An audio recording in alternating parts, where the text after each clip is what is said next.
Well, a warm welcome to today's talk. It's Saturday the 21st of August today. Now, I want to be thinking about immunity today, and I think this is quite an optimistic video now, and then in the second half of the video we'll have a special report from the United States. But let's start off with this. Now, what got me thinking about this was a couple of days ago we looked at this information here, Delta in the UK, when we're thinking about the difference between natural infection and vaccination and the type of immunity that generates. So we did notice that Delta infections after 2 vaccine doses had similar peak levels of virus to those in unvaccinated people. So this looked like bad news. Delta infections after 2 vaccine doses had similar peak levels of virus to those in unvaccinated people, but the numbers were much less. Quite a few people didn't get the infection at all. So that looks bad in terms of spreading the infection on, but the viruses were produced, we believe, for a shorter period of time, although the levels were the same. So that looks bad. But then 2 doses of either vaccine, same level of protection against infection as natural infection. So what this is saying is 2 doses of vaccine equals a natural infection in terms of the amount of immunity you get. But then natural infection followed by vaccination, even more protection than one vaccine alone. And the other thing that was fairly good is after 4 to 5 months, similar effectiveness of the 2 vaccines. And of course, in the UK, that was comparing the Pfizer vaccine and the Oxford AstraZeneca vaccine. And the point we were surprised at was the time between doses does not affect effectiveness in preventing new infections. So that was interesting as well. The time between doses does not affect the efficacy in preventing new infections. It may affect the longevity of the vaccine. That is still currently unclear. So that was some new stuff we looked at a couple of days ago, which is really getting quite interesting about the immunity here. So what's the situation now? Well, we have levels of immunity in the community now, which we did not have last year, for example. And this has got implications for vaccinating children. And it's got another question is, should we use viral or booster shots to top up immunity in adults? So they're sort of 2 question marks, really. And it seems like the White House working party's got somewhat ahead of the science on this, which is another reason I wanted to cover this. Now, Professor Eleanor Ridley, immunologist, University of Edinburgh, she says this: we could be digging ourselves into a hole for a very long time, where we think that we can only keep COVID away by boosting every year, as opposed to natural immunity. So is it time to start focusing on natural immunity rather than vaccine-induced immunity for those that have already had 2 vaccines? So what we know is that people have natural immunity and then they have 2 vaccine doses. They end up with even higher levels of immunity than people who had the infection alone or people who had 2 doses of the vaccine alone. But what seems to be coming out here now, and we don't have definitive data on this, but this is overwhelmingly probable, that if you have 2 doses of vaccine followed by a minimally symptomatic or hopefully minimally symptomatic or asymptomatic infection, that's going to give you that boost in immunity as well. Which of course means that it might actually be good for me, as I've had 2 vaccines, to actually expose myself to the virus. So let's look at why we're thinking this. Professor Adam Finn, government vaccine advisor, over vaccinating people when other parts of the world have none, which of course is another issue here, a bit insane. It's not just inequitable, it's stupid. And what he's thinking there, of course, is if the virus is multiplying rampantly in poorer countries that don't have access to the vaccine, then there could be other mutations, which of course are going to spread back to us, just in the same way that the Delta variant spread back to China, where the virus came from in the first place. So this is from this Nature article here. Sas Coronavirus 2 belongs to the beta coronavirus family, we know. It's the 7th known coronavirus to infect humans. That's all. It's only the 7th. 4 cases caused the common cold. Now, these are the coronaviruses, that one, and that one. And they all cause the common cold. The ones that cause severe disease is SARS Coronavirus 1. My apologies. SARS Coronavirus 1, or what's just called SARS Coronavirus, identified in 2002 to the 2003 outbreak. Middle East Respiratory Syndrome from Campbell's, first identified in 2012, and then the one we now have, the 2019 first identified virus. So they're the only 7 we have, and of course we have virtually no outbreaks of that now. Well, we do have some outbreaks, but it doesn't spread. Some direct transmission from camels, and this one's been eradicated, so that is optimistic. These are circulating but cause minimally symptomatic disease. They cause common colds, basically. Now, Sas Coronavirus 2, just a little bit of biology. It's a single-stranded RNA envelope virus, which we know. The entire genome, in other words, the number of genetic letters in its code, is 29,881.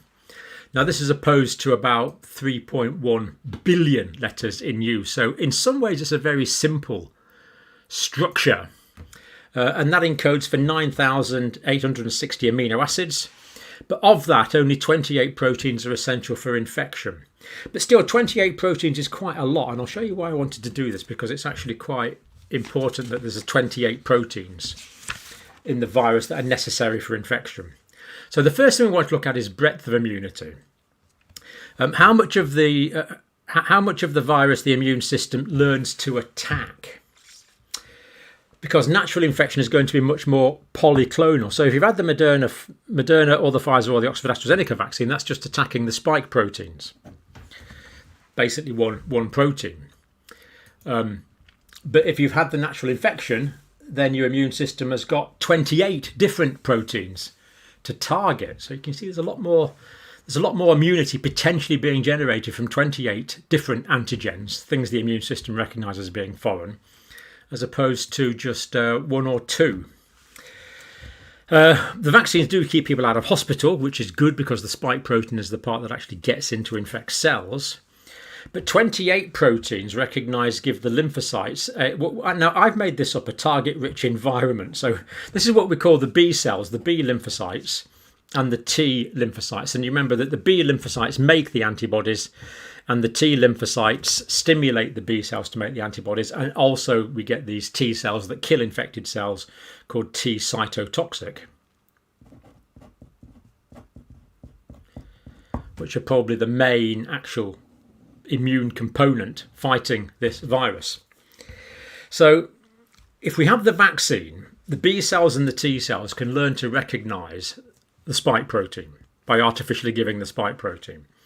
If we actually have the infection, 28 proteins will learn to be recognised by these cells. Therefore, these cells can attack all 28.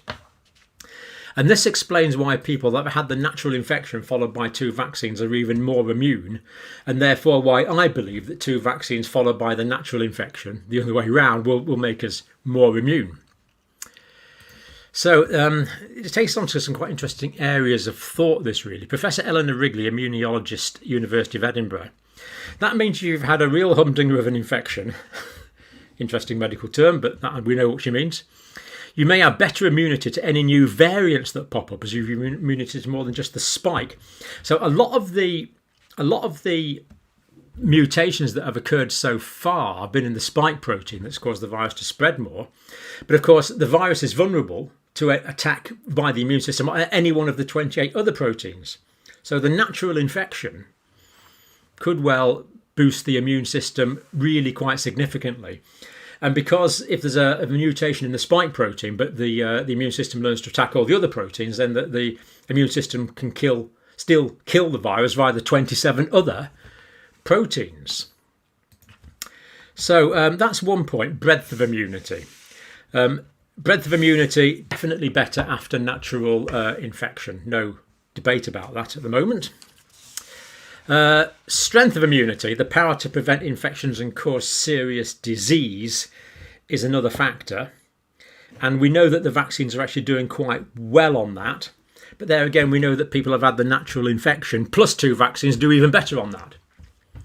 So I am postulating or believe at the moment that 2 vaccines followed by the natural infection will probably have the same effect. Interesting. In the case of breakthrough infection, so breakthrough infection from the vaccines or reinfection if someone's had the natural viral infection already, asymptomatic people get low levels of antibodies. Symptomatic people or ill get high levels of antibodies. So here, in the people that are asymptomatic, it's as if the immune system doesn't need to bother making more antibodies, presumably because the body's got rid of the virus. With the B and the T cells, it doesn't need to produce the antibodies. It can already do that. And it's only people that are symptomatic or ill that have to go to all the bother of making the large number of antibodies to get rid of it, because of course antibodies is only one component of the immune system. Next one is duration, longevity of immunity. Now this paper here, naturally enhanced neutralization breadth against Sas Coronavirus 2 1 year after infection. Now this is this paper here. So do check that out for yourself.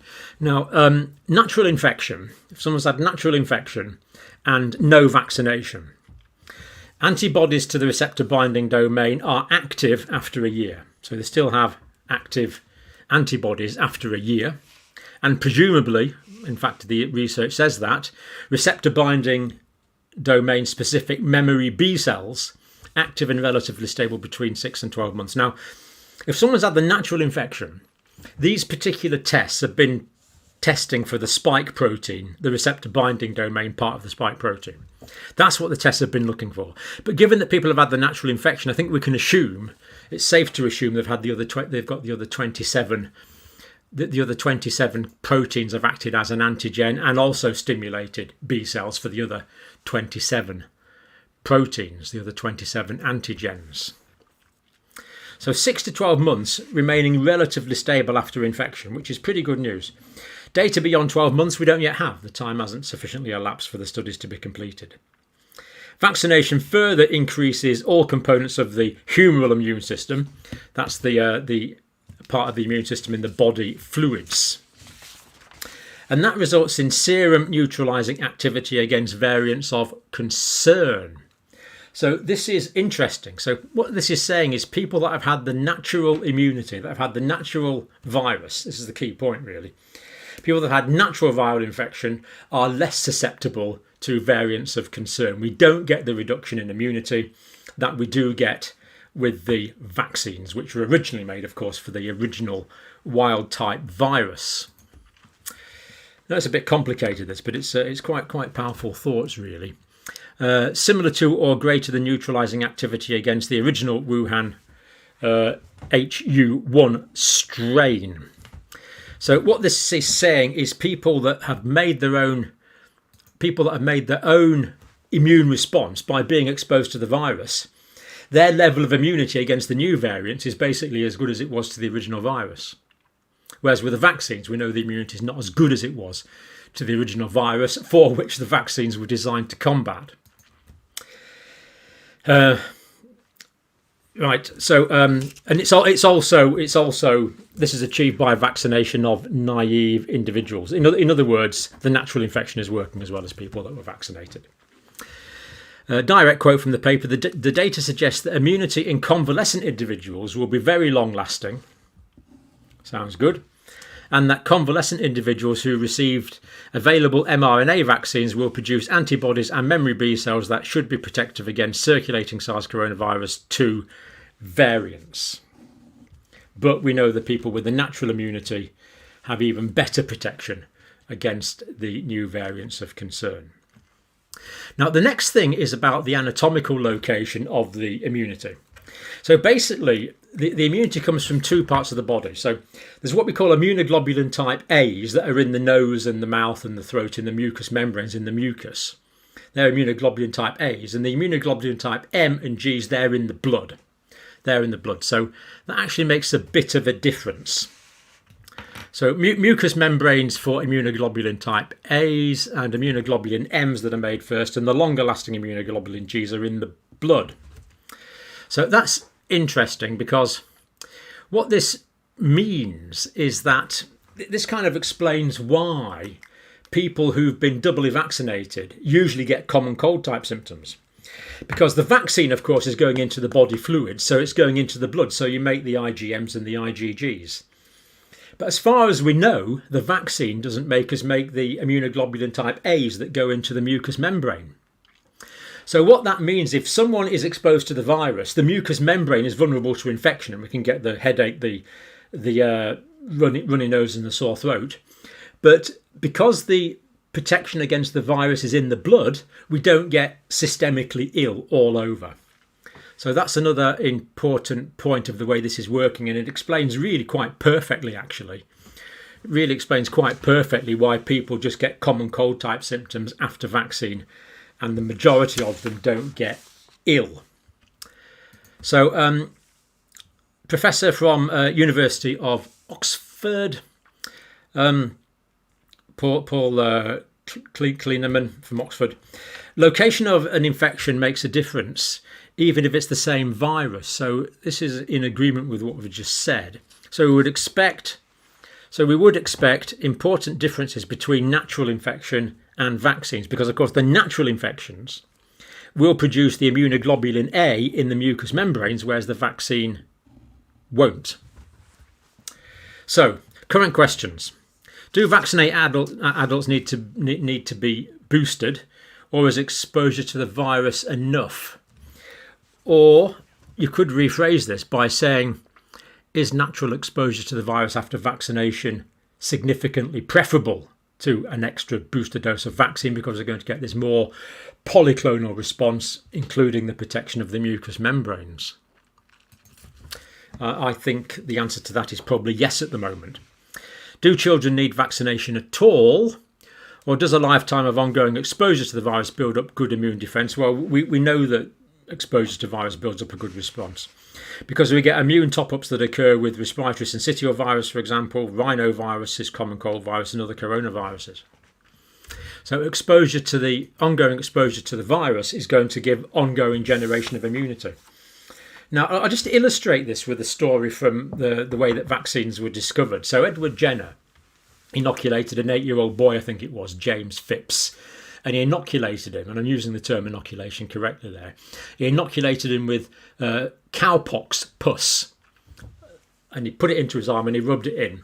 So you would expect that gave James immunity to cowpox, and we believe it did. But then what Edward Jenner did after about 6 weeks was he exposed James Phipps not to cowpox but to smallpox. And to everyone's delight, and I'm sure James and his family's relief, he did not get smallpox. So the cowpox had this cross immunity to smallpox, which is just brilliant because smallpox is a devastating disease. And then about a year after, Edward Jenner exposed James to smallpox again. And then a year or two after that, he exposed him again. Then a year or two after that, he exposed him again. So he exposed him quite a few times throughout, I think it was about a 20-year period. And from that, Edward Jenner thought that the exposure to the original cowpox was having this long-lasting immune effect.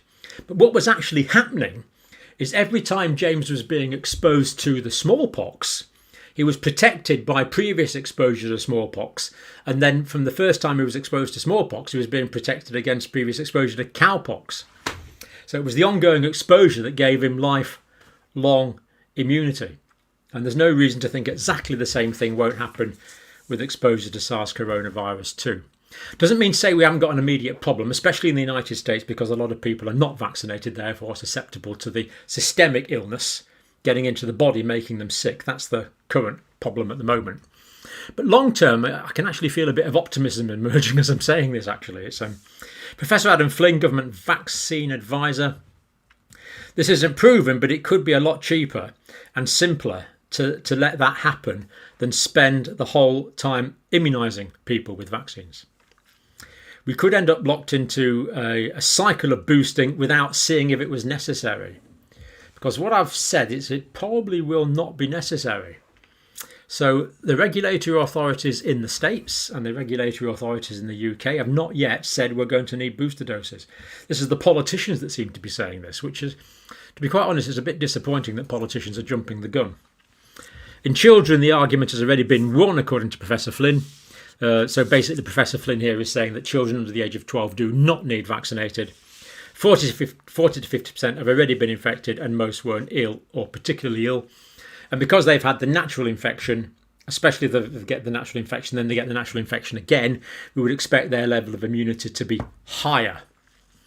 And very often the children are asymptomatic on the first time, and you would expect a much higher proportion of the children to be asymptomatic if they were re-exposed, as these viruses are constantly circulating, as the other 4 coronaviruses do. as rhinoviruses do, as respiratory syncytial viruses do, and probably 10,000 other viruses that we've never heard of. Final word to Professor Eleanor Wrigley, immunologist, University of Edinburgh.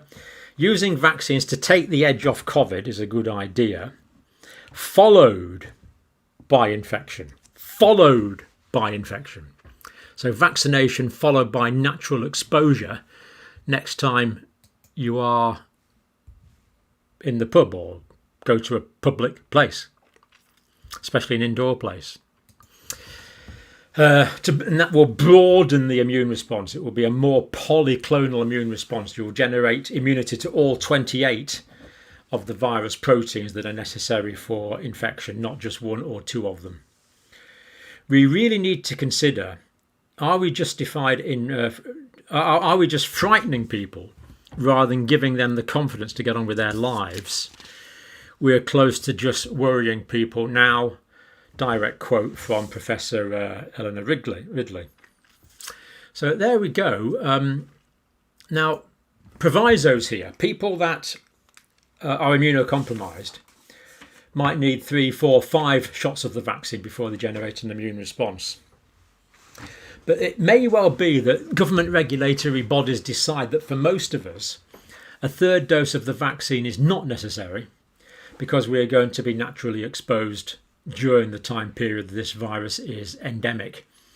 And from what we've said, we've got good scientific reasons to believe that will give us a higher quality of immunity and potentially a longer lived quality of immunity.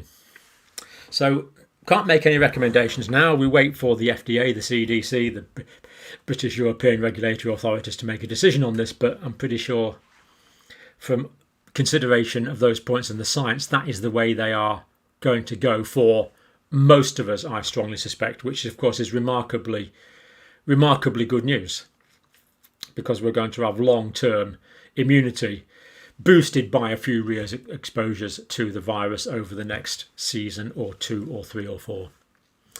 So I think that's the way this pandemic's going to go, and I think that's optimistic.